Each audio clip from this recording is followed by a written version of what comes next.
get charged with a DUI, every single person is told by the police officers that they failed the standardized field sobriety exercises. In Maryland, there are 3 standardized field sobriety exercises. 1 is the horizontal gaze nystagmus test, 2 is the walk and turn test, and 3 is the one-leg stand test.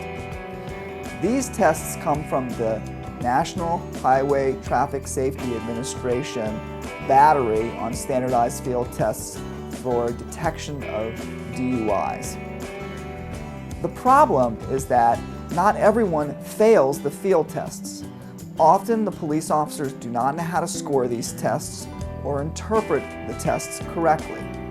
Secondly, you may have a reason, for instance a medical reason, which would allow the tests to be interpreted as a failure by the police officer when in fact what's happening is your medical problem is interfering with the proper administration of that test. Let me give you an example. For instance, some people who are 50 pounds or more overweight are not candidates to do field sobriety exercises. They're going to be off balance just because of the nature of their body type.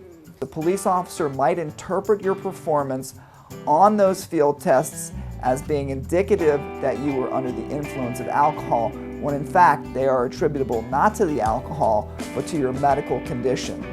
That's why it's so important when you talk with a lawyer to represent you in a DUI case that they take a detailed medical history from you and pursue getting all of your medical records and discuss your medical history with an expert who can give an opinion as to whether or not that's interfering with the perception of the police officer that you failed the field test. So failure of the field test does not necessarily mean that you're DUI, and it does not necessarily mean that you're under the influence of alcohol.